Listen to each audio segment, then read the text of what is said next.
अपने पसंदीदा शो के फुल एपिसोड देखने के लिए अभी डाउनलोड करें दंगल प्ले ऐप।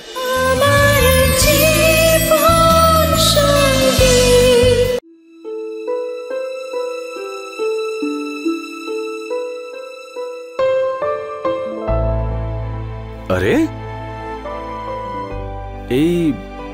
এটা আবার কোন প্রাণী?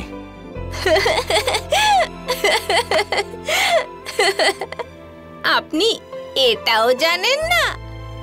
এটাকে খরগোশ বলে। খরগোশ? খরগোশ।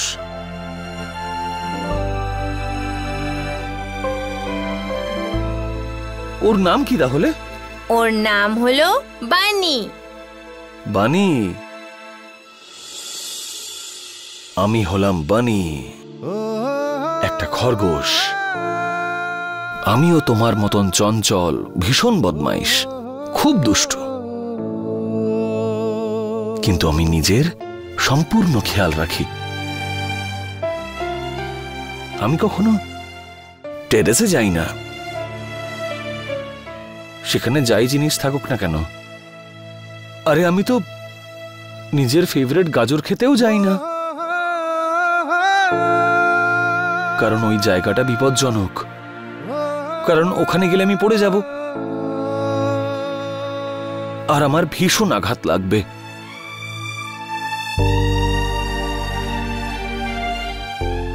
কিন্তু তুমি এখন ছোট আর আমি হলাম বড়, তাই আমি কার্নিশের ধারে যেতে পারি, আমার কিছু হবে না।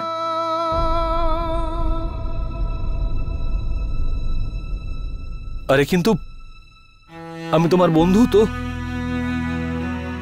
তাহলে বন্ধুর তো সব কথা শুনতে হয়।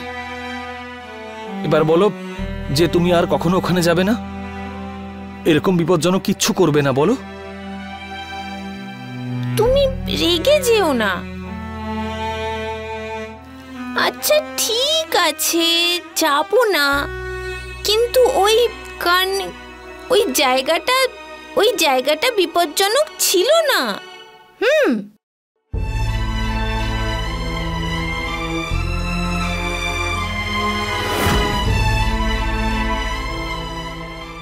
ওই ছাদে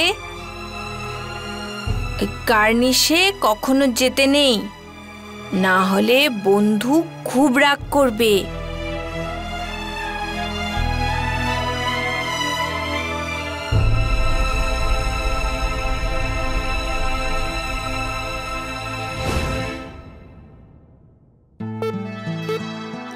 গোলুরাম, বেদবাবুকে বলো আমার পায়ে একটু মোচ এসেছিল, আমি পড়ে যাইনি, আমি নিজের খেয়াল রাখতে পারি।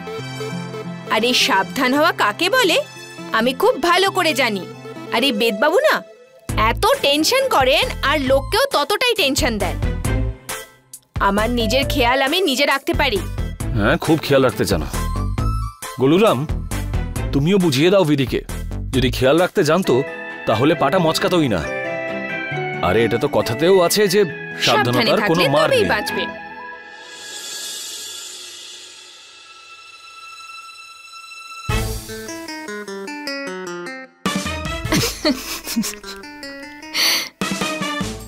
বেশি হাসতে হবে না। আচ্ছা ঠিক আছে, আমি নিজের খেয়াল রাখবো। মনে থাকে জানো, কিন্তু এবার থেকে একটু বেশি করে। ঠিক আছে, আগের থেকে একটু বেশি। ওকে গোলুরাম।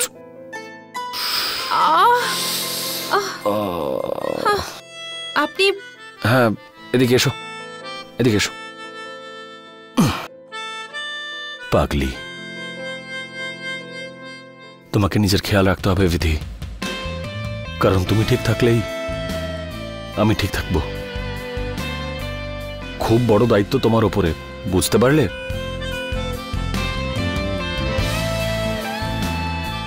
আর আপনি থাকলেই আমি থাকবো।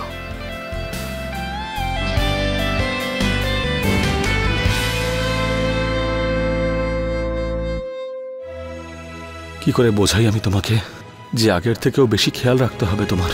কি করে বোঝাবো যে দুজনের দায়িত্ব তোমার উপরে? কি করে বোঝাবো?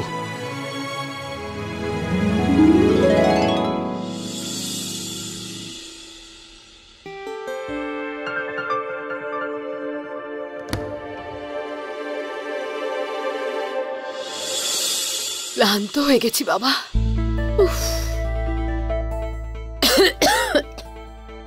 সবার আগে আমার ফোনটা ঠিক করাতে হবে। কবে থেকে বন্ধ হয়ে পড়ে আছে, না কারোর খবর নিতে পারছি না কাউকে কিছু জানাতে পারছি। আর ওদিকে বেদের বাড়িও যেতে হবে।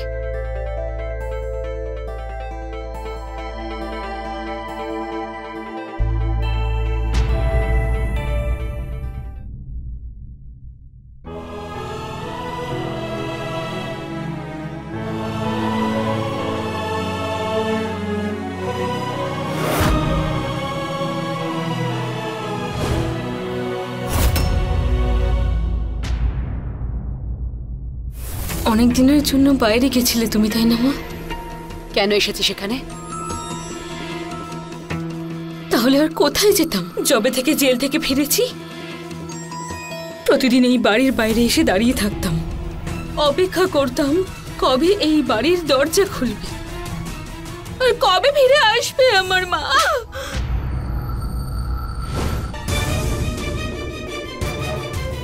খবরদার যদি তুই তোর মুখ থেকে আমাকে মা বলে ডেকেছিস, তোর কোনো অধিকার নেই আমাকে মা বলে ডাকার। তোর সাথে আমার কোনো সম্পর্ক নেই। তুই আমার মেয়ে হতেই পারিস না। নিজের দিদিকে মারার চেষ্টা করেছিলিস তুই। এরকম বলো না মা, আমি দিদিকে মারিনি। আমি ওর সাথে শুধু উঁচু গলায় কথা বলছিলাম। আমি রেগেছিলাম আর ভুল করে ধাক্কা দিয়ে ফেলেছি। বেরিয়ে যা এখান থেকে। মা, বেরো। আমার কথা তো আমার শোনো। বাড়ি থেকে বেরিয়ে যা। একবার বেরিয়ে যা এক্ষুনি। একবার শোনো, জেল থেকে ছাড়া কেন আমি কিচ্ছু শুনতে চাই না। তুই জেল থেকে কি করে বেরোলি, তোকে কে ছাড়িয়ে নিয়ে এলো, এই সবের সাথে আমার কোনো সম্পর্ক নেই। আমি তোকে সারা জীবনে কখনো ক্ষমা করতে পারবো না। কিন্তু কেন মা? দিদি ফিরে এসেছে, বেঁচে আছে ও, নিজের শ্বশুর বাড়িতে আছে ও, নিজের স্বামীর কাছে।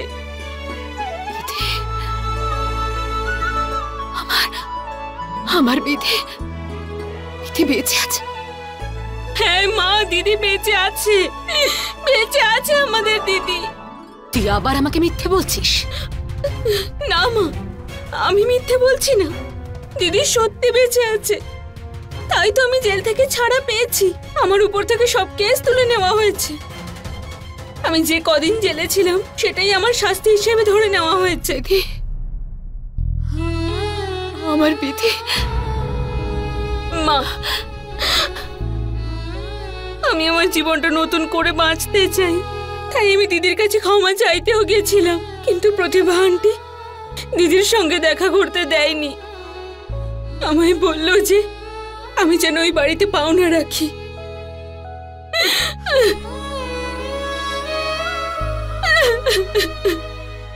কিন্তু তুমি তো আমায় ক্ষমা করো মা। আমি সত্যিই লজ্জিত। আমি প্রতিদিন জেলে বসে ভেবেছি যে আমি জীবনে কত বড় ভুল করেছি।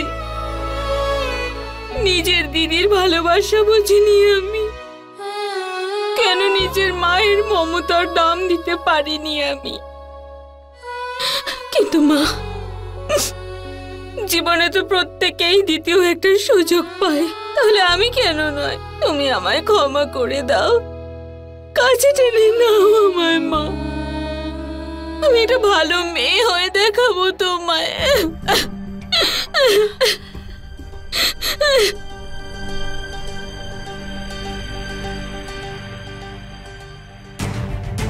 যবে থেকে তোর পাপের কথা আমি জানতে পেরেছি, প্রতিটা রাত জেগে কাটিয়েছি আমি।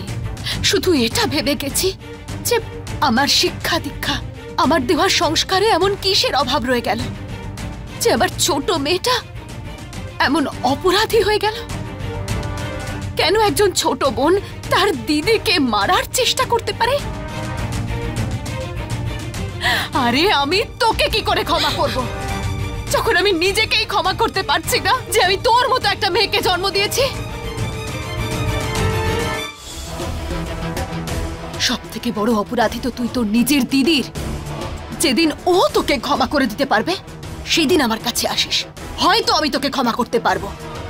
কিন্তু এই মুহূর্তে আমার এত বড় মন নেই। আজ থেকে আমার মেয়ে হওয়ার সমস্ত অধিকার তোর থেকে কেড়ে নিলাম। নোংরা মুখ দিয়ে তুই আমায় মা বলে ডাকবি না। আমি তোর জন্য মরে গেছি আর তুই আমার কাছে। এবার বেরিয়ে যায় বাড়ি থেকে।